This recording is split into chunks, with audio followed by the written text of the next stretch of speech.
Welcome back to Minus 16, the podcast where we not only talk tech, but the business of YouTube as well. And as ever, I'm back with Alex. And Alex, we're putting in the OT, we're putting in the overtime. It's Saturday afternoon. It's a gorgeous Saturday afternoon. I've got blackout curtains across. I can see a little bit of sunshine coming in.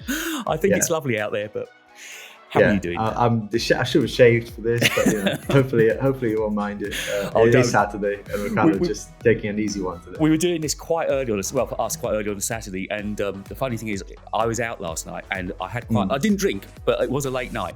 And, happy birthday, by the way. Thank you. Yes, it was a nice day, and you're like this. My daughter's present to me was tickets to the second day test, England v West Indies Lords. That is the best. And as you know, I used to play cricket, and I haven't been to Lords in probably 40 years, so it's going to be a hell of a day. Oh, wow. She pulled a blinder there. She pulled a blinder. Nice. So, yes, and then we're recording this at sort of before midday, and hopefully it's going to be a quick edit and it'll be up later on the same day. But I just looked at my eyes and I thought, damn, they're red. Should have got a bit more sleep. I'll be editing all day today as well. Try not to work on Easter Sunday, but we'll see. That's exactly it. Well, I say I'm not going to work on Easter Sunday. We'll come on to that in a minute because I'm going to be playing with plugins, but we'll come on to that a little bit later on. Talk about that. That's going to be my Sunday. You've been converted. Well, kind of. I've got thoughts at least now. How are you, my friend? Good. It's been another, bit of a whirlwind of a week. YouTube is keeping me busy, but my other business is at the moment taking 80 to 90% of my time. So I'm been feeling it, to be honest. So it's good to be busy, right? But that's what they say. Yes, I'd like to be busy on things that I enjoy doing. Let's put it that way. Yeah, I spent a day last week having to do kind of like admin because my other business has been busy, and I realised I'd invoiced a lot, but people weren't paying me. So I had to spend a day actually chasing money and things like that. You just, the time just runs away. You got to do what you got to do. So, so there hasn't been an awful lot released since we last. And when I say an awful lot, probably nothing.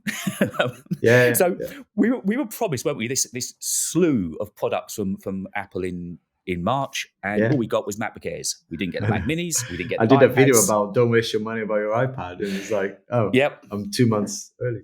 I had the March event confirmed, of course, that one, and it's just been an absolute tumbleweed of anything going on. So I did buy the MacBook Air. I think possibly I bought it just before or just as we were doing a last pod, and I remember it. I'm loving it. I'm using that Mac so much. I don't know if the form factor feels lovely.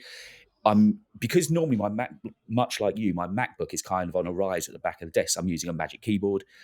But I'm actually using the keyboard on the MacBook Air, and it is so comfortable to type. It is lovely, isn't it? Yeah. And it's lowered to the desk. It's flat, so you don't get any wrist kind of stress. Did you remind me? Did you go for the 15 inch? 15, 16 gig. Yeah, I love that. 16 as well. Brilliant. Yeah. That's going to last a long time as well. Well, I've noticed, of course, because when I bought the M3 iMac sitting just over there, I bought that base with 8 gig. Forgot you had that as well. Yeah. I've been busy spending money. I just need to earn it. But having seen a difference now with M3 with 8 gigs and 16 gigs, I mean, honestly, I can hand on heart say, unless you are buying it for your parents just to email and surf on, do not buy 8 gigs. No, don't buy your mum an 8 gig. Never mind. I tried to make a joke there. It didn't work. No, careful. We could get demonetized before we're monetized. So it's great having had that comparison, but I'm loving, I don't know what it is about it. It's the form factor, the screen, again, something to mention. And I thought I mentioned it in this week's video, 120 hertz refresh rate. We all banged on about it. How much do you honestly notice it day to day? I notice when it's not there. I'll tell you that. Yeah, absolutely. Because I haven't really noticed it. I don't know if it's because I do a lot of static stuff, i.e. writing, video editing, which is, although, it's motion, a lot of it's static as you're working. I haven't really noticed it all that much. The XDR... No, it's hard. The thing is, I think when I say I notice when it's not there, I'm going back iPhone 12 maybe. Mm-hmm. And I think I had the S21 Ultra at the time. It was visible there. People might say, you don't notice it, but it was clearly visible. But since then, I don't think I've used a device that doesn't have that. When you look at your MacBooks, if you say use the MacBook Air as opposed to MacBook Pro, do you notice? Oh yeah, sometimes. Yeah, I do notice it. It's not as nice as my M1 Max. The M1 Max has got a lovely display. I don't even know what the refresh rate is. But yeah, that's the Retina. That's 120, I think. Yeah, it's an XDR Retina display. Yeah, I do notice the difference. Yeah, it's not just because it's glossy but it's just better. Yeah, but that I went for the 15 easy this on time. the eye. Yeah, I mean, Apple have got their displays down anyway. That's a given. But I went for the 15-inch, and I'm just loving using it. For whatever reason, I'm turning to that Mac so much. Yeah. I write on it. I do general admin on it. I reply to comments on it. And we'll get onto it in a minute. I actually did some video editing on it this week as well, and it was able to handle it. I mean, I think for basic edits, I mean, for long sets, if you're editing for like 2-3 hours, I think having a single display it's quite limiting. I have done it. You know, I've taken the M2 MacBook Air last year to Portugal, awesome holiday, and a couple of SSDs, and that was my editing rig, and I did an entire video that way over a few days, you know, after dinner or whatever. But it's not something that I would see like here in the studio, sitting in front of for hours. But if you're, I mean, it's the perfect commute machine as well. Yeah. Let's talk about your workflow, actually. Do you always work off of SSDs? At the moment, yes, because I'm kind of editing at night. A lot of my work is being done at night now. You know, it's, my previous clients was a little bit more flexible in the time that I had to deliver stuff, where this one is, a lot of it is 9 to 5, really. So previously, I was able to do a lot of the NAS here in the studio, editing during the day. Not the case now, because I'm editing. I start the editing here in the studio. When it gets quite late, I go home. Sometimes I go home first, have dinner with my family, and come back here to the studio. So I need that flexibility. And I've been using, actually, my last video 2 weeks ago was about SSDs, and that is exactly what I do. I actually started to use the iPad a little bit as well for some minor edit. You know, you can write with the S Pen on top of a video and animate that writing. I thought that would be a nice touch, like rather than using just plugins and animations, just to actually write it on the video. So I tried that, just scribble kind of little diagrams and things like that. But yeah, I don't really use much else other than my M1 Max, MacBook Pro. So that goes with you back and forth from the studio. Yeah, with the SSDs. Yeah. So getting into this little revealer that we've alluded to at the beginning, I have started to use Final Cut. And there was a couple of reasons behind that. And I'll be totally honest. One was with the absolute dearth of anything new. I thought when the new iPads do eventually land with us, I can then put Final Cut on the iPad. Clearly, that's content. You know, complete novice using it. How do I find it? But also, of course, you use it. Virtually 90% of the people I talk to mix with use it, and I had no opinions on it. So I've downloaded a 90-day free trial on the Air and on the Pro. Yeah. And last week's video, the last 2 weekends, I've just spent Sundays locked in as many tutorials as I can find, trying to learn. And it's actually, once you've got a bit of video knowledge, it's reasonably intuitive. Yeah, it is. I find it easier to manipulate the clips than Premiere it was. At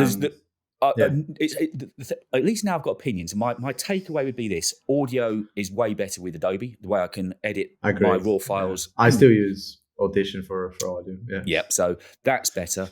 I think maybe Premiere's aimed ultimately at higher end. I think if you want to do really high end short movies, movie production, probably Premiere might win out there. But Final Cut, for where we're at, I was going to say our level, that's a bit demeaning, but for social media, for YouTube, it looks much more geared for that kind of work. And the color reproduction is, it's nice. It's what really you good. see is what you export. Yeah. Have you tried the kind of it's a newish feature, which is a voice, I forgot what it's called. Voice isolator? Voice isolation, yeah. Have you tried that? I have that on. So I bring my file in as normal, set to the minus 23 LUFS and all the noise reduction I've done. And then I have about 40% of the voice isolation. Yeah, that's quite a lot still. Is that heavy? Yeah, I'd say, I mean, for my space, because each space will be different. Of course. For my space, I'd go down to maybe 15, 20. So it doesn't get too artifacty. And so it doesn't remove all the echo. Because when it does, it also makes you sound like you're inside a shoebox or something. So it's kind of a halfway house. I don't mind having echo, but it's just the right amount, right? Too much reverb is going to distract people. But having a little bit, I find it actually just natural. Now, a couple of things I love about Final Cut, when you're in the browser and you can go through all of your B-roll clips and mark them with favorites as the green line, and then just that is a brilliant feature. I skipped through that. Yeah, I skipped through that. I watched my first tutorial I watched was someone who actually said, yeah, go through that and kind of, but because I'm not that organized in terms of, I don't have clips waiting for weeks to be edited. So I literally, sometimes I edit the B-roll hours before putting it in the timeline. So when I'm kind of scrubbing through the clips, I know exactly what the good bit is. So I don't need to go back. But if you are producing maybe 2-3 videos on the go, you're very organized, and you've got like a batch recorded thing, then maybe, yes, in your workflow, you might go through all the clips, highlight the favorite bits, so that when you go to the next step, which is editing the timeline, you know exactly where to go. Yep. But usually that's a step I don't need, because I'm kind of already know where the good bits are. Other thing, I mean, this is all very novice stuff that you'll know, but now I can actually talk to you about it, and that's kind of part of the reason I wanted to do it. Also, because I think, like yourself, I bring my audio in as a separate file. So auditioning, I don't anymore, but yeah, I know what you mean. Well, in Premiere, I had to sync it, whereas now, of course, in the browser, you just right-click the two files, and it comes in as one embedded file into the timeline when you open your project. That I love. Multicam is so easy as well. Talk about Multicam. That's the next thing I want to play with. So really in my recent videos, I've got this camera here, the Canon, and I've got an iPhone shooting 4K. So if I put all of those clips in the browser, can I just click on Multicam and it will sync them all up? Yeah, on the library bit. That's it. Yeah. On the library bit, you kind of select the 2 clips and the audio associated as well. Maybe 3-4 clips you might have, right? Different angles. Right click, create a whatever it's called, multicam. Clip, and then that goes into the timeline. Now, be careful when you're editing that, because you're not editing the actual clips underneath it. So if you want to change something, like maybe the color or the audio, double click on that multicam clip, because that will then open the 4 layers like you see in Premiere. Right. That's what I needed to know. And then you'll be careful, and then it will basically open a new project. It will say multicam thing. So you're editing those 4 layers, 5 layers or whatever. Make the changes and don't carry on that edit. I go back to the main timeline. Yeah, it's a thing that you just kind of get used to it. But yeah, it's different because in Premiere you just see all the layers. All the layers. Yeah, which clearly you don't. You've got that main primary timeline, haven't you? Yeah. And it's been real fun getting used to it. I mean, I would say, even though Premiere's not slow and I haven't had any laggy problems with it, Final Cut is quicker. It's quicker. It's optimized. I mean, it can't be more optimized, right? It's made for the Mac. So I think it's it was a no. For me, it was actually what drove me away from Premiere. I loved Premiere. I loved learning about it. I loved messing around with After Effects but when Apple changed to the M chip, the Apple Silicon, Adobe just took a year to catch up, and I just couldn't wait. It was just crashing all the time. So it's like, you know what? And Final Cut crashes too. I mean, it's not immune to crashes, but it's so rare. I mean, it's maybe once a quarter I'll get a crash, and it's usually my cock up, right? I mean, of course, the big thing I've learned, which is, now I understand what you boys are talking about, is that massive cache file that you get, where it's rendering in the background the whole time. Yeah. Did you watch the Stallman's I did. video? So I'm saving it to a local folder. The first thing you do, don't save it into the library unless... Yeah, because it goes onto your Mac hard drive. I've just looked at one idea. Yeah, a couple of videos and you're screwed, the video I did last week was about 140 gigs of cache. Yeah. Because it's rendering every 3 seconds, isn't it? So it's seamless in the playback. Oh, I turned that off as well. I don't render until I export. Oh, really? There's no need. On the M chip, because when you're scrubbing, there's no lag, right? I know in Premiere there was proxy files. Yes, right? Proxy files, yeah. So I remember using that on my Windows machine, my i9, I think it was. Because when you're scrubbing 4K, multiple layers of 4K videos, you'd like jitter. Until I start seeing that, I'm not going to use pre-rendering, because it's just it just adds sweat, right? It doesn't need stress, yeah. But yeah. But I mean, obviously, I'd heard all about magnetic timeline, and it's just been great finally having an opinion. If nothing else, now I've got a reference between what I like in Premiere, what I like in Final. And you're never going to get the perfect one. We're all going to want bits of each, aren't we? All of us. Yeah. I'll sound controversial, right? Because otherwise, this podcast won't be this podcast. But I think Apple and Adobe are just lazy sometimes. But if you look at what people like CapCut are doing, and I think there are others as well, in terms of using AI in their software, it's just amazing. And I still can't believe we can't do proper vertical editing. I mean, we can, but you have to use plugins. I mean, there's a guy called the Final Cut Pro, Dylan, that's his name. You've got to watch his channel. Every week there's something new about that, and he created lots of different cool things, like how to edit, like a template for editing shorts, and it's got like even where the like button will be, so you're not overlaying things that your text is not overlapping. So there's lots of cool stuff like that. But in CapCut, most of that stuff is already built in, and it's friendly. So the captioning in CapCut, it's second to none, right? It's stunning. Just accurate, and the different text, the visuals. I just wish we had that in the expensive packages like Adobe Premiere and Final Cut. So why can't we have that? I've been using CapCut now for about a month, and it's saving me so much, which is why I'm getting 3 or 4 shorts that week. Because before I can't. But it's so quick. I've now kind of might batch shoot, or even if it's daily. The other night I was going to make a short, and just by luck, German put up no iPads until May. Bang, short into CapCut, captions done, up within half an hour probably. It's just I need to get better at that. I'm impressed that you're doing it, because I just can't find. That's why my eyes are red. Whenever I do shorts, I always think I'll do a batch 5-6 shorts, but shorts, they're not meant to be recorded like that. They're meant to be spontaneous, something like. So I just need to be a little bit braver on not worrying about the quality so much, because usually I turn this camera, that's exactly what I do. Yeah. Why? Right? Like a lot of shorts, just people on their mobile phones. Oh yeah, I mean, I've done them up in London outside Apple stores, and they get the same views. People don't ultimately mind whether you're shooting on I mean, all the shorts I've shot recently have been on the Canon, turned vertical, But it's just to say that Final Cut, and obviously then I'm hoping to use Final Cut on an iPad. We'll talk about those in a moment.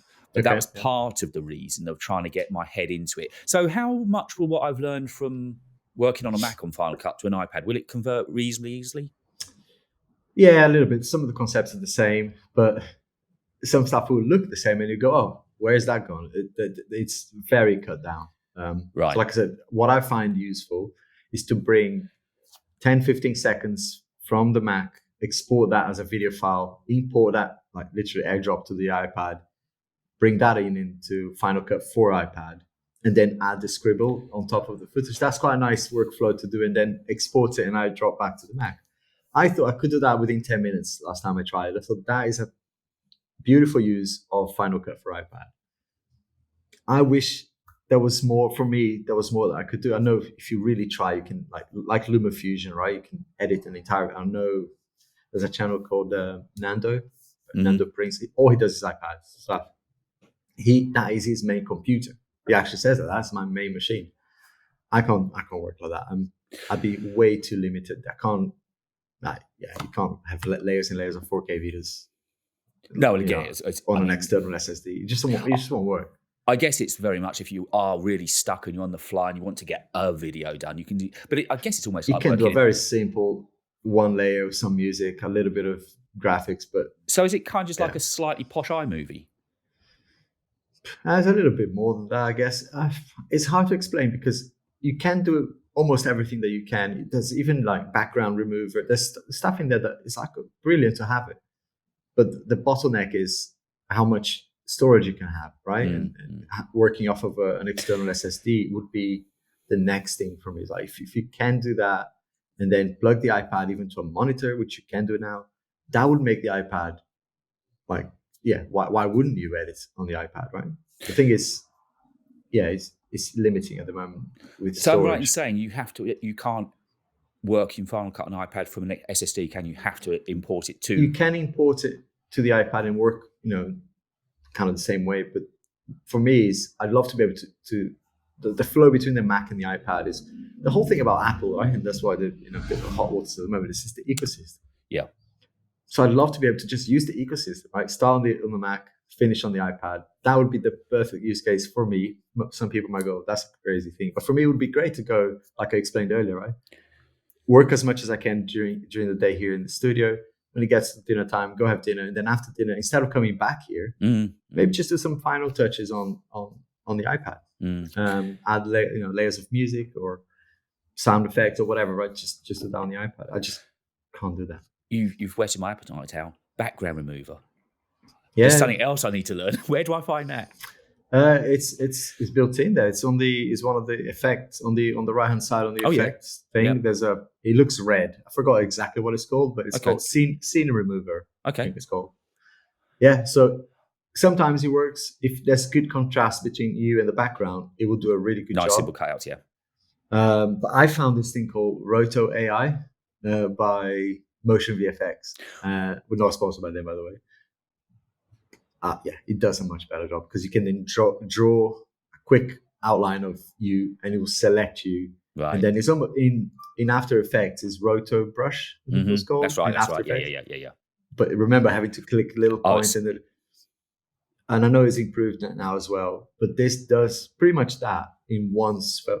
Literally, it never fails. It's amazing. Well, that we were talking about earlier on my Sunday. My Sunday's going to be I'm going to buy a set of plugins from Motion VFX, and just for starters, learn how to put them in to Final Cut because that's not as straightforward as Premiere. No, you have to install a little app on the Mac. Yeah, so I'm going to do that, and then I'm going to play with just nice plugins, transitions, titles. My last 15, 20 videos have had the Roto AI function because I've got text behind me. Yeah, and it looks like so it's not on top of my face, is behind me.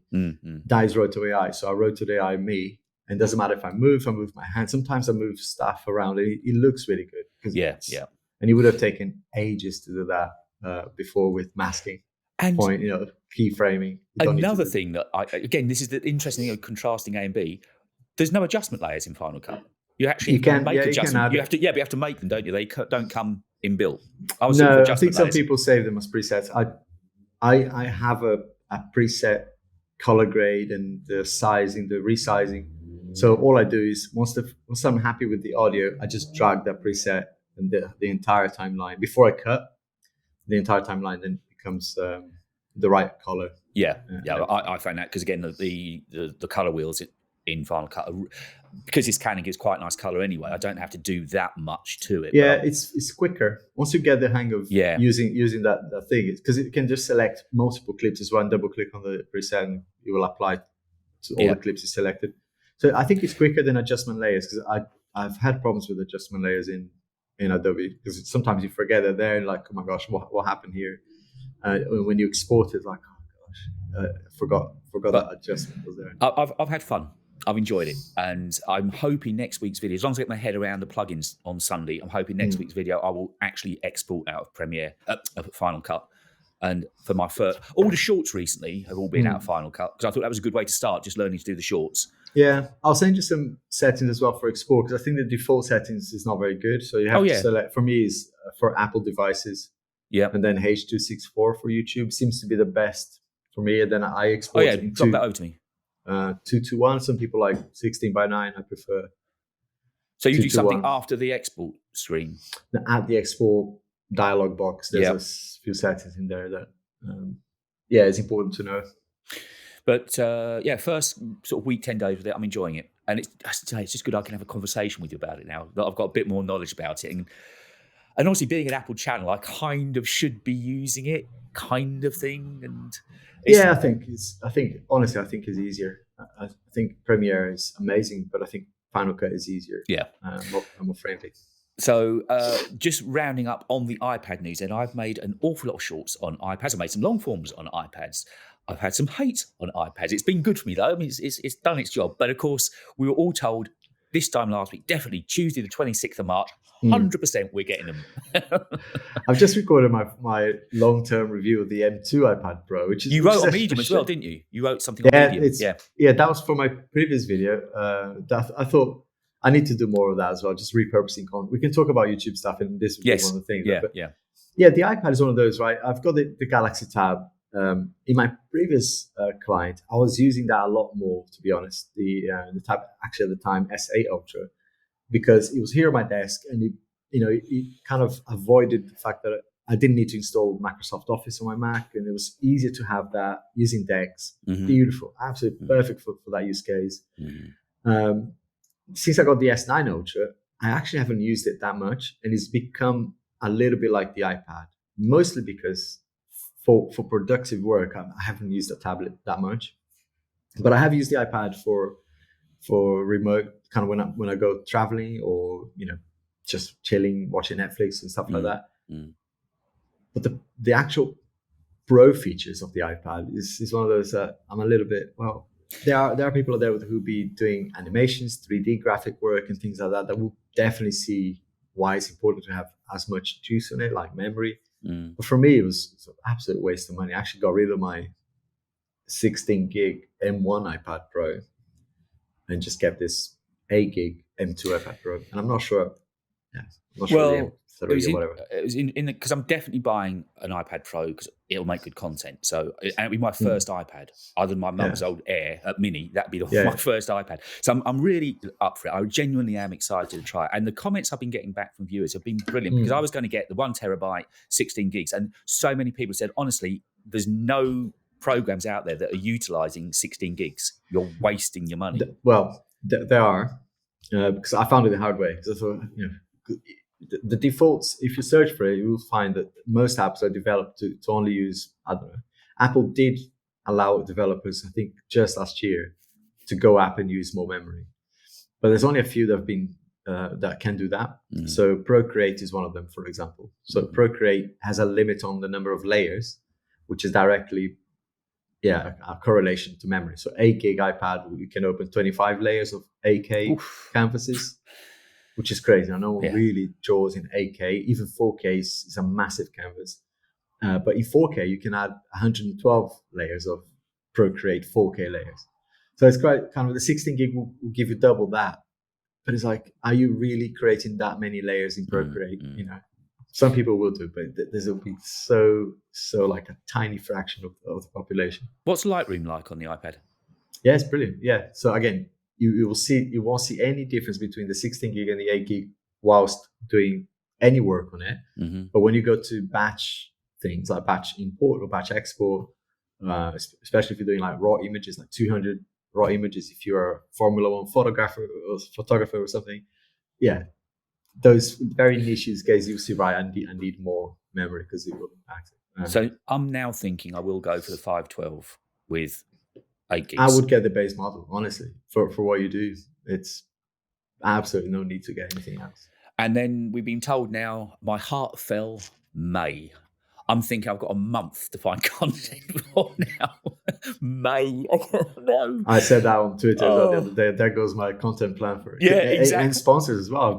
I've been pitching sponsors. I'm doing the iPad review. Yeah. The iPad buying guide. Do you want to sponsor that video? And obviously, I went to sponsors that would fit within the apps, like Paperlike, right? Yep. It's like now we need to think about this, right? Because it's like there's nothing coming in. My heart so I'm looking fell. at So I'm thinking ahead to next week. My poor little MacBook Air is going to be pimped out so much. I came in here just before this. I was recording something about this kind of a wearable tech, smart ring or some sort. This ring. So it's not the Samsung one, but it's a smart ring or some sort. I take it. Yeah. So I'm like, we've got to fill the content calendar somehow. Yeah, I know. Well, I think mine's going to be novice using Final Cut on MacBook Air. There's going to be somebody out there that wants to learn. That's good content. Yeah. So, and I can make mistakes along the way. So, there's the iPad OS recent update, right? So you can talk about that. Yep. In advance of the new iPad coming. Yeah. So, there was that little tumbleweed moment that I feared as we got the news May. One of my viewers said it won't be coming out to WWDC. No, don't do that to me. Don't do it. May as well, though, right? I don't know. Maybe Apple is just kind of trying to take it easy on people who bought the Vision Pro, but it's like, how many people bought that, right? As we begin to sort of segue halfway through the pod into the business side of it, I've banged this drum many times before that Apple are the masters. They would have led this little dance of you're getting on the 26th and just rip the rug because they're getting free content from all of us guys. They will leak out what they want us to know, and then they are always in control. I wouldn't doubt it. Yeah, what we just saw last week. Because I think it was Gurman that said 26. You don't get people that are much closer to the tree than Gurman. And he said 26 is when it's coming. Suddenly, Thursday night, no. Not happening. Yeah. That was a massive curveball, wasn't it? And you got to think, why May and why not WWDC, right? But exactly, because in a way, I'm happy that... Because one of the things I was going to say in my script was, now we got this beautiful iPad with whatever. The hardware will be amazing again. OLED and the software is still iPadOS 17 with some limitations, Mm. So I'm kind of hoping that WWDC being close to the release of the iPad is a good thing, because then they'll probably show the iPad in their announcement with some of these new software features. And this is now wishful thinking, and I know there's a kind of half and half. Some people agree with me and said that the iPad should be more capable and have almost. Some people go too far and say they should have Mac OS on the iPad. I'm not that. I don't think I. No, they are different. I don't think I want that. But it would be nice to have, just better things. Even simple things like a file management software that works, a calculator. Yeah.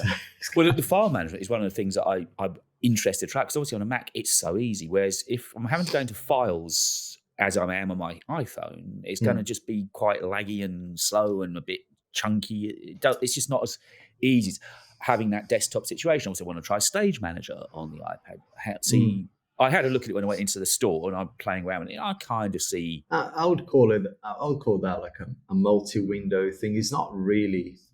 I mean, I don't know. I wish they would just say, do you know what? Samsung did a great job with text. Can we just copy that? Yeah, just a minute, yeah. And they would make it better. I guarantee Apple would make it feel better. It would make it look better. Yeah. Stage Manager for me ain't it. I think there's a fairly wimp attempt of here's an experience, a desktop experience with like. Nah. Well, I actually turned it on my MacBook Air for a time, and I just hated it. Because certainly on a Mac, when you've got a desktop, it's counterproductive. It doesn't help at all. Not every app works. Sometimes I go and try to do even just split view. This app won't support split view. God, really? Which is why I revert to Android most of the time. It's like, if I want to use two apps and I'm in control of the apps, I want to resize the window to my side. I want it specific in their side. Apple, I think they're doing a little bit better now, but sometimes you kind of resize it and you go, right, let go of the mouse and it resizes itself to whatever they want. It's like, no, I wanted that side. Yeah. So I want to use the rest of the screen for that. Yeah. So when we last did a pod, we mentioned the fact that you were trying something out on your that channel. day. I think it was on that day. In fact, after we finished recording, I think it was actually, we recorded then on a Friday, Saturday morning, you were in the studio. I won't repeat the language, but it was, mate, this is stupid. I was shocked. It was horrifying. I haven't done this, so I will now go quiet. The mic is yours. Talk to us. Well, just some context if you haven't watched the last episode. So we've been in the tech community, and I know this is happening actually, as I discovered 2 days ago. It's happening across YouTube. It's not just in the tech world. And I've got to be careful here because obviously, some stuff is still quite new, some fresh, but I'm going to just share my experience. Right? So I know lots of people tried this as well, as again, it transpired after I publicized about it. But there's been rumors and the gist is some creators seem to have been like gaming the system of YouTube, right? So kind of you go to a channel and you go, wow, this channel last time I checked was like 30,000 subscribers, and then 4 months later is past 100. So it's like, what's going on here? My naivety is always kind of look at the positive and think, what is this person doing that I should be doing? Right? It's like, that's amazing. I applaud it. But then when you go to look at it, go, actually, they're not doing anything different. The video views aren't really that amazing. And then you spot a few outliers in there, right? So 2 or 3 videos that spiked and then they're kind of. And we've been looking at this thing called View Stats, which is a Mr. Beast thing that allows you to check any channel on YouTube. You go in there and you search for a channel and you can see all their videos and you can see this graph of, how many likes you've had, how many comments.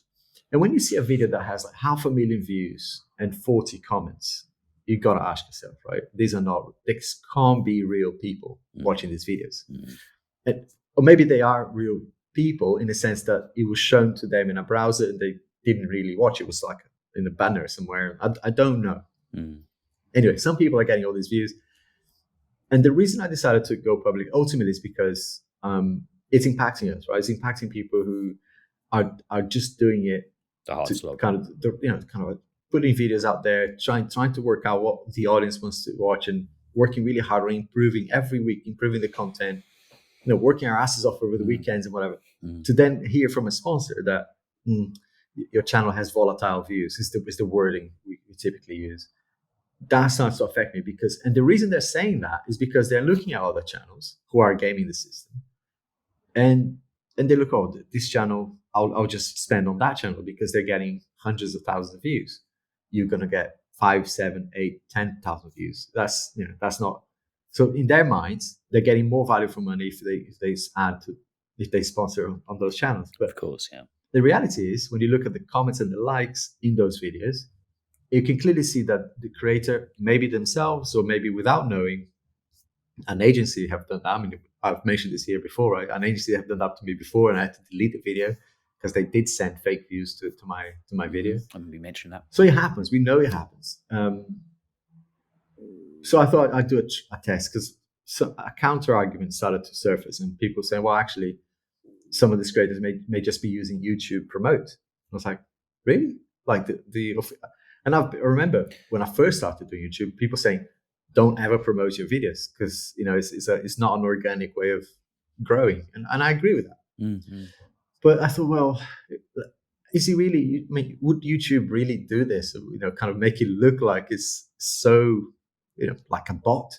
Well, until we spoke last time, 3 years into doing this, I didn't know you could even do that. That's how naive and wet behind as I am. Oh, if you go on any video, you can promote. There's a promote button in there, and that just is basically Google Ads for your own YouTube video. So it's almost like treating a creator as an advertiser. So you can put your video out there as a product for people to watch. And again, naive, I thought, no one's doing this. This is silly. Why would you do that? Unless you're a brand, right? Rather than a creator. If you're a brand, that makes total sense. And that's how we get ads, and that's how we see this video auto playing sometimes. It's like, okay, I can see this is an ad. It's not really a content creator doing this.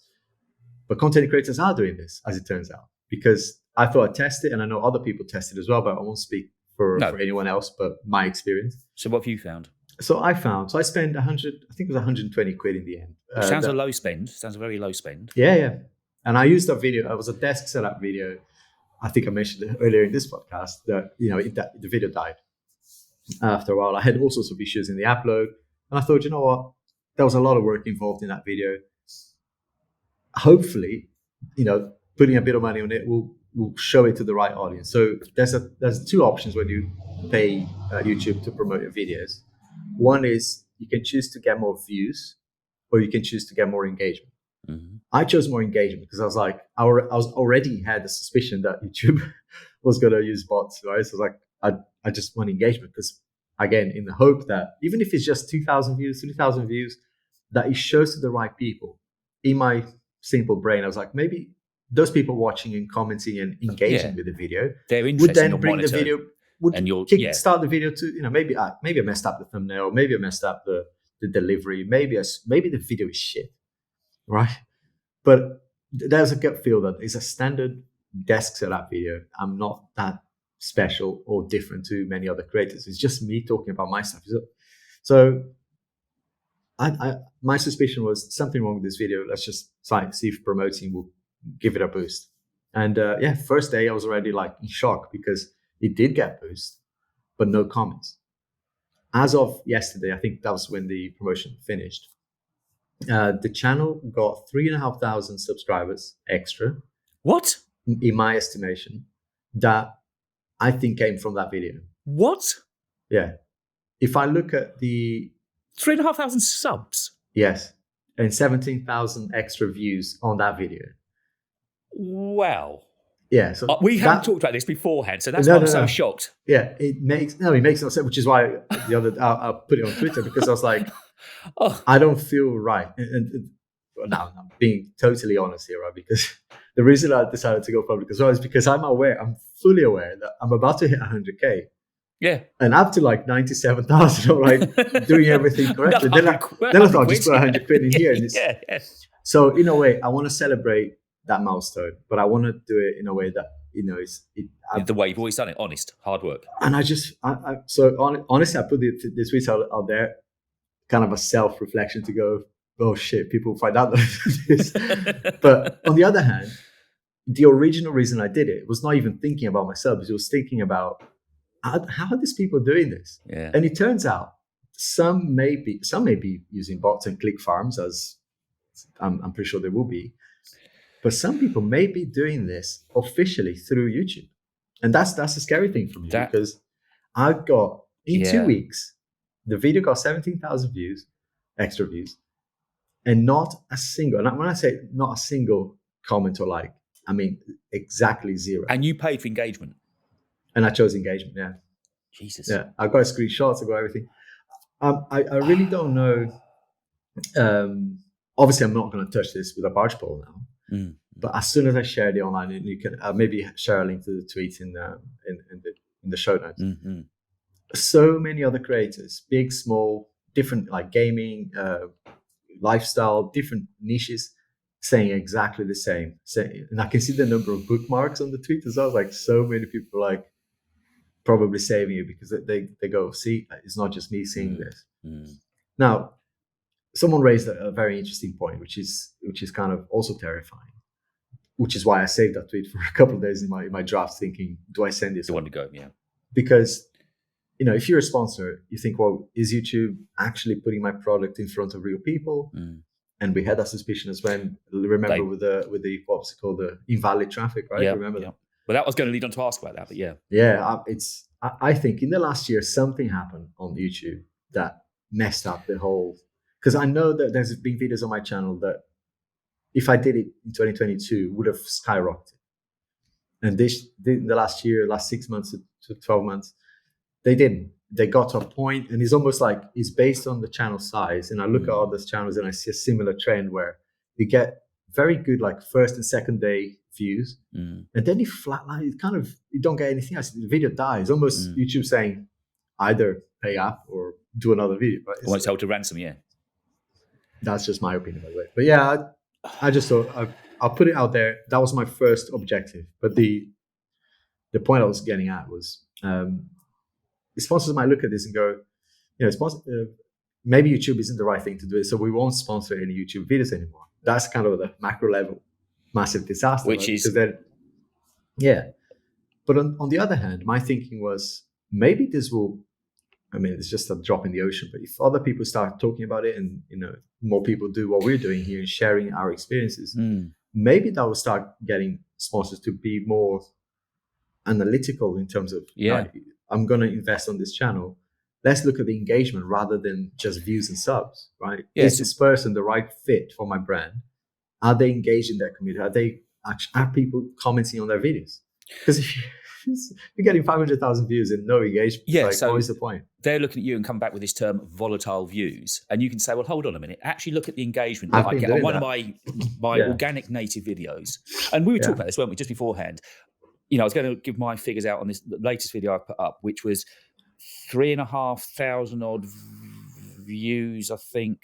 So put up Thursday night. It's going at 4 out of 10. So that's kind of midway. Yeah, 3,200 views, 46 subs out of it, and 30 comments. So that's not the best engagement, right? But it's not. It's not. You can tell they're real people. Exactly. But if you look at like comparatively, right? So that's 3,500 views.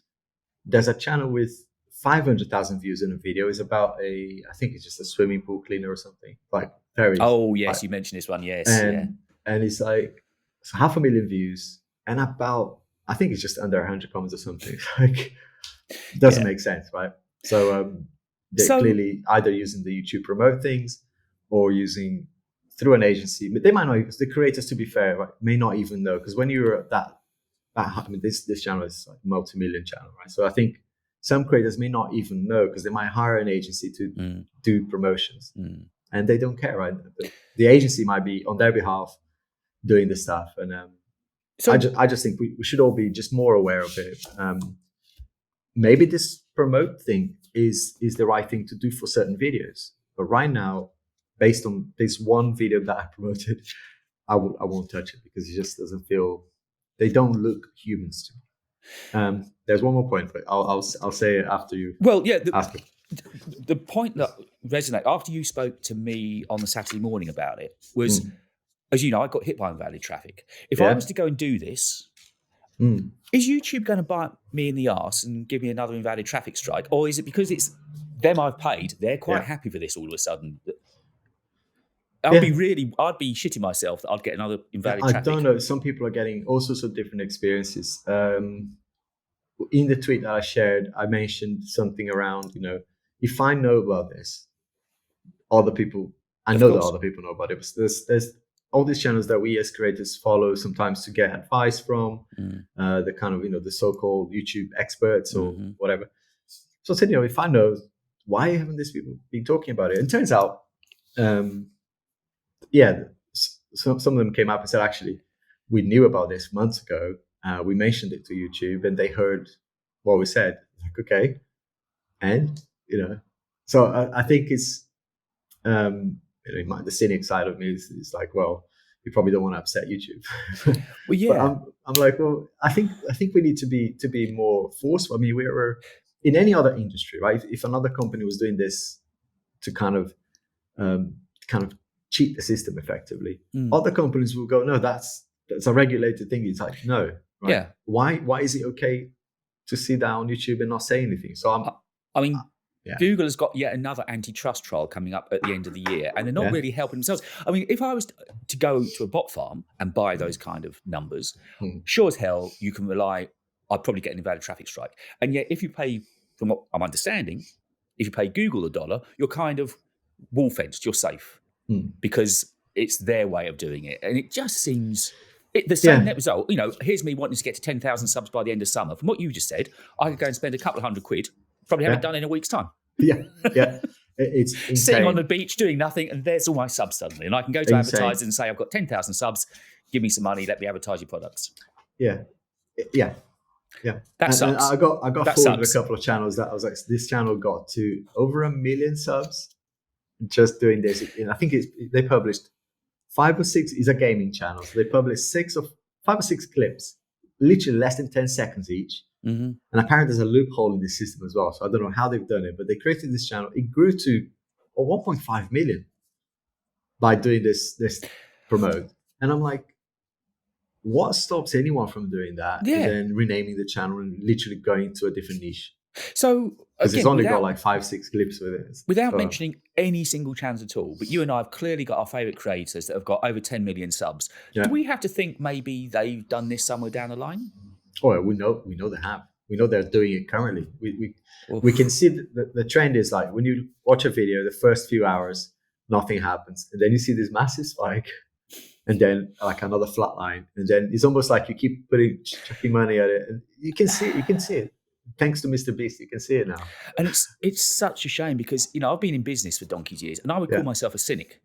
And yet this is pissing me off. So I didn't know this was doable. Like you, I just kept thinking, I need to work harder. I need to be better delivery, better video, better camera, blah, blah, blah, blah. You're not wrong. I still 100% believe in this, David. I don't think we're doing it the wrong way. I think ultimately you want real people, right?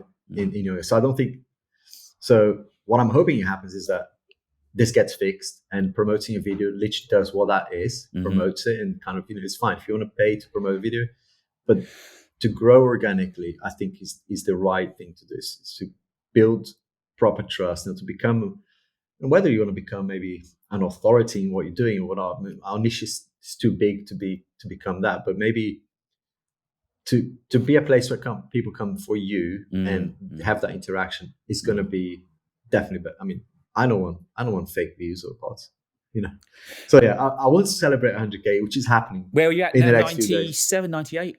No, it's. Oh, you're within hundreds. I'm within hundreds now, I think. Oh, I haven't checked it today, but. Oh, come on, this would be a moment. Have you turned it on the podcast? Oh my gosh, no, it's not. It hasn't. So yeah, there's 99,372. So you need about 650 odd. Yeah, but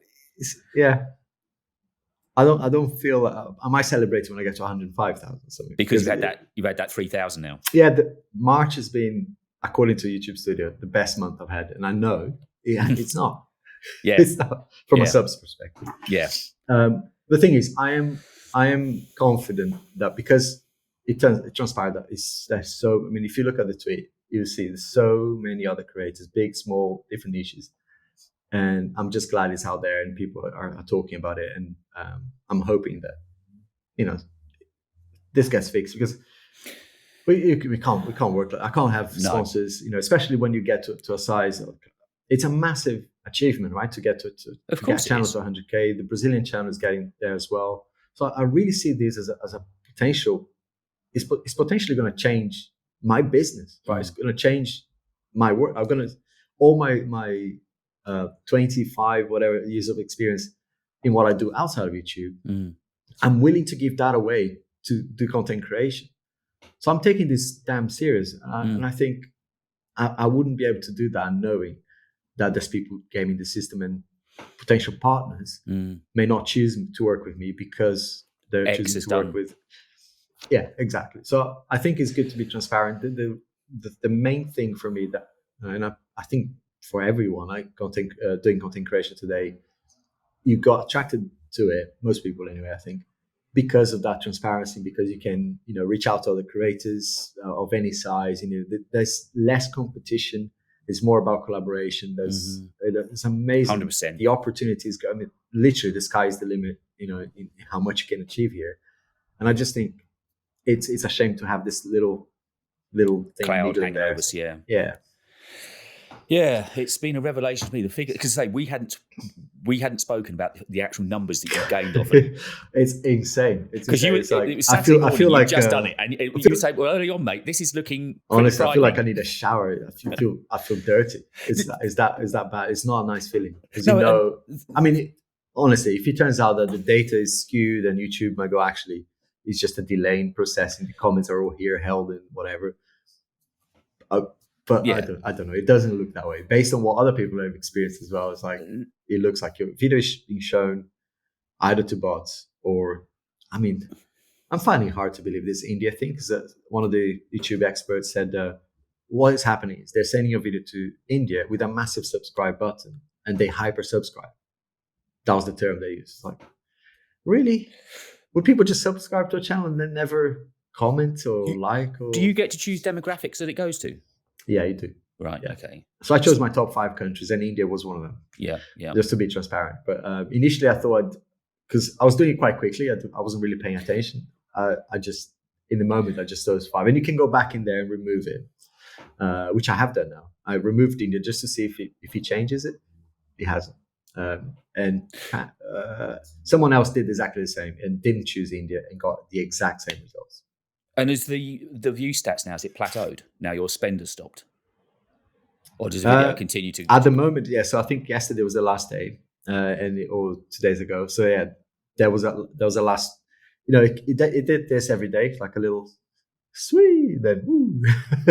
But yeah, it dies for most of the day, and then they choose a time, and during that time, like 3 or 4 hours, you get a spike of 1,000 views. 1,200 views, and then it dies again. The next day, similar time, you get this little. I don't know if it speaks to the naivety of me. I don't know, but even having talked to you now, and there's a couple of videos I've been really proud of in the past that did nothing. I'm actually not tempted. Don't do it. I'm really not tempted. Don't do it because the like danger I've just turned 5 and already got another. I'm already 5,250 Honestly, subs, and it feels good. Of that. It's tiny, but I've done the hard way. Be proud. It feels so much better knowing that you've got that without any boost. I think once things become clear and and you know that this might be genuine people that are thinking, because my impression was that up until 2 weeks ago was that the return was poor on that. So if you invested like £100 or something, you get maybe 20 subs. Yeah. So I'd like, well, do you know what? I'd much rather just do a video. I spend my effort on doing a video, on creating content, because 20 subs, you get that anyway, just by creating a good video. So I'm thinking that's the best way to do it. But turns out that they're making this is again, just my opinion. They're making it so compelling that it's very tempting to go back and keep doing it, because it's like, well, yeah, we'll flatline you in less. So I'd much rather just be transparent and say, right, that was an experiment. I've got all the data to share if people want to know. I'm happy to share all of that and just keep learning, keep sharing, keep educating our partners, our sponsors. Yeah, what's going on? Because Well, from that topic, on that bombshell. One more thing before we wrap. Apple. Well, I wrote a piece on it called "Apple versus the World," and of course, we've had Apple in Europe versus the US as well. Geez. Well, that's exactly it, because of course it all started off with Europe, and whoa, that's gone bang. That was my fault. Hopefully, it's no yeah. So it all started off with the Digital Markets Act in Europe and sideloading and being able to have different browsers on your phone. And Apple have done that petulant schoolboy thing of doing as little as they can possibly do just to comply. And the EU knocking it back, saying, no, that's not what we mean. You know that's not what we mean. Do what we've asked. And Apple, of course, have got the mic, just did that little bit. I've not understood, to get sideloading is such a pain in the arse. You have to go through so many boxes. You can't just go to a website and decide you want that app on your phone.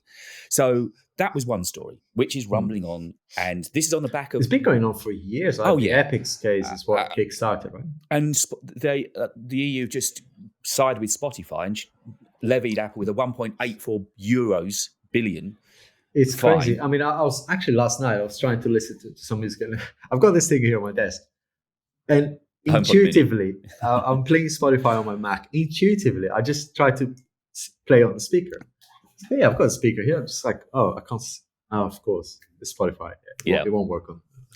So work on Alexa, though. Europe is one thing. And then wind it on. Now the DOJ in the States has come down kind of with the same thing, but they've highlighted five very specific areas. That opening of the complaint, have you watched that? Yes, I did. I know. That was hard to watch. It was hardball, yeah. Even for people who are not the biggest fans of Apple. I mean, I bought Apple all my life, right? But I do have, especially when it comes to the iPhone specifically, I do have issues, and I've been quite vocal about them. But even for me, who have been quite vocal about issues with the iPhone, I thought that was painful. I thought it was like, oh, yeah. I mean, because Apple have done so much for the country, right? I mean, if you do think about what it represents and the size, it's the biggest company in the world. Well, the taxes they're paying alone, albeit they're very carefully massaged, but they're still paying a ton of taxes. They're employing a load of people. They're great for the economy, and yeah, exactly. So that's what I was thinking. But then, when you look at what the tactics that they use, they are referring to emails that were sent so many years ago, though, right? So I'm not sure that behavior is still there. Just kind of playing devil's advocate here. But so there is precedence. The DOJ fined Microsoft a ton of money back in the late 90s for Internet Explorer and almost coercing people, you have to use Internet Explorer. So there is kind of form on it. But then when you look at what they're accusing of now, it's almost the thing that has made Apple unique is their ecosystem. And now suddenly the DOJ has turned that around to say that is anti-competitive. You are making stifling competition. Right? You're making it so hard for people to leave you and to move on and to have different apps, different ways of running. They are. What was the word that guy used on the email? They said because someone said, this would be remove a barrier for people to give their kids an Android phone. Yeah. And was he Federighi? I mean, I don't know if he was, but it sounds like he would have been someone like him.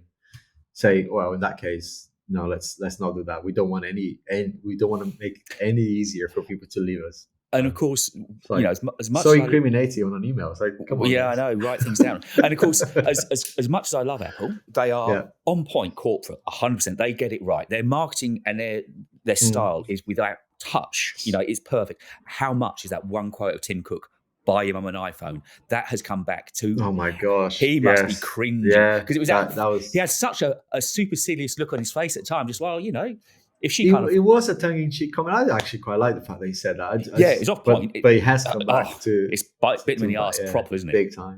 I don't think he was malicious when he said that, because let's not forget, there's a bit of a thing being put aside here, which is the products they produce are incredible, right? They are top quality. It's just the way they go about the competition. This is the other point. Potentially wrong. There were other methods of contactless payment and wallets, and they didn't work. Apple came along with Apple Pay and just got it right, to the point I cannot remember the last time I took a card with me. It just works every single time. Yeah. And nobody else did that. Google Wallet or Google Pay, whatever, it does work too, but I still think Apple, 9 times out of 10 you get they've got it right to just work on the watch or whatever. I don't use that anymore, but yeah, I do agree the wallet with Apple. And that's the thing, a lot of the point, because it was broken down into 5 subsets of things. Cloud streaming was one of them. Apple Pay was another one of them. There's a 30% cut, right, as well, the apps and all that. Yeah. But again, it's like they came up with that concept of app stores, right? Or did they? I'm not sure, but I remember Steve Jobs coming up and saying, developers will be able to sell and make money with us and whatever. So fair play, man, if they came up with something, right?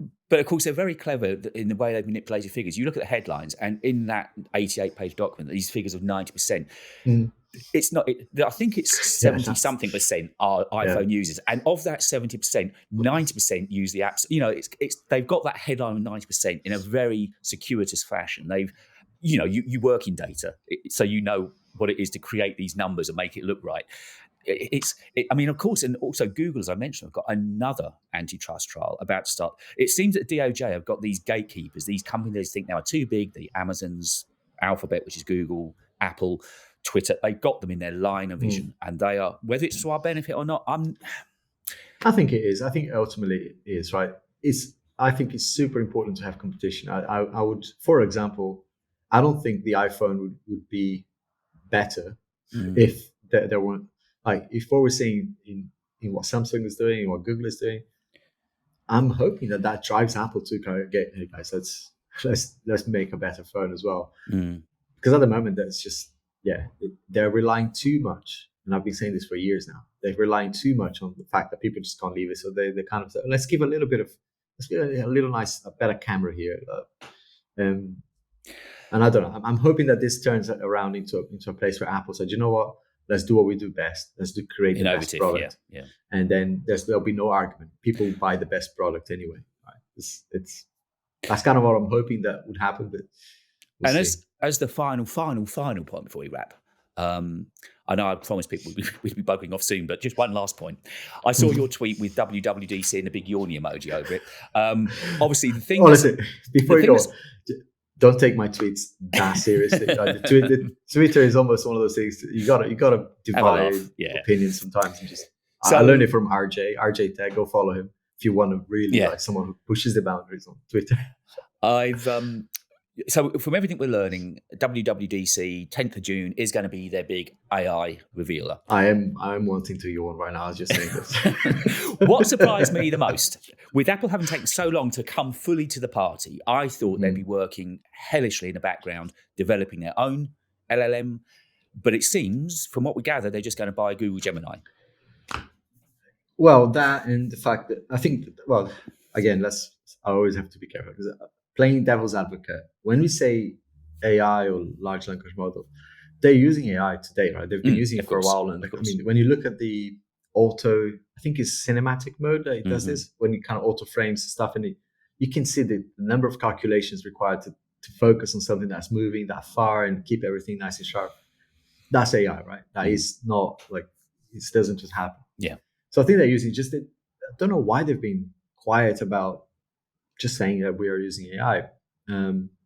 But what does transpire is that the assistant part of AI, so the stuff that, Google has been doing really well with Google Assistant, Siri is just crap, right? And I think it's finally almost like a recognition. Okay, guys, let's give up on Siri and maybe just use what best of breed.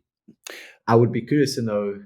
Obviously, there's benefit in both of us. Imagine Google are going, we're going to be on every bloody iPhone.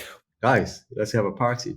And Apple are going, we're getting the best things on our phone. So there's a bit of a quid pro quo here. You just literally brought into a point I was going to make. Who pays who? Apple really want the best, but Google get to be on billions of iPhones. I mean, who pays who? There must have been a little Masonic handshake. Yeah. The Freemasons were working in the background. Yeah, exactly. Help me. Sundar and Tim have had this nice little agreement going on. Scratch my back. I'll scratch yours. Does make you wonder. That level of business, can you imagine the arrangements that go on? There was it was on Reddit, so take it with a massive pinch of salt. But there was a picture, it was years ago that Tim Cook was having dinner with. That's right, that shady picture. Yeah. Exactly. The memes that came out last week exactly about this. It was quite funny to watch. But I think it's interesting. To be honest, I don't care. I think it's good that Apple are looking into that as an option, because Siri ain't it. Oh no, it's crap. And if they were to get their AI right, would you be tempted back to iPhone, or would you, I don't know. I think it'll take a little bit more than that. I think for my use case, I still prefer the fact that I can do more with my smartphone. I was just saying to someone the other day, I think I mentioned it on Twitter as well. That wasn't a clickbaity tweet. It was just reality. For 3-4 weeks now, I haven't actually used my iPhone unless I was trying to use the HomePod Mini or do something like control the lights. I haven't actually used the iPhone. 15 Pro Max is just sitting here collecting dust. And that says a lot, right? Because I've been here before where I switched to Samsung, and when I did that with the S21 Ultra, but I've always had the 12 Pro Max back then as my go-to with my SIM card still in it. Now it's like, I went traveling the other day for work and I did not take the iPhone. Wow. So, and I didn't miss it. That's the most important thing, right? So I think it will take more than just a bit of AI on it, because everyone else got it, right? Exactly. Yeah. I'm hoping that they'll bring. I do like for example, for taking videos. I think as a content creator, is still, especially for 4K standard 4K videos, it's just beautiful. I do prefer my S24 Ultra though. It's just, even with all the issues, I mean, it has issues too. I mean, it's not been the best. I mean, it's one of those, Samsung seems to be, they do a brilliant phone. So for me, that was the S21 Ultra. I didn't have the Note or whatever before. Then the terrible, in my experience, especially with the Exynos processor, the S22 Ultra, that's crap. Then the S23 Ultra, for me, I still, at the moment, especially now with the latest update, still the best smartphone. I think, that's a reference for me. Especially now that it has. It's hard to sell the S24 Ultra now for me, unless you want that flatter display, which is okay, or no reflection display. Value for money right now, I would say this: the S23 Ultra with the AI features that they just released on S6.1.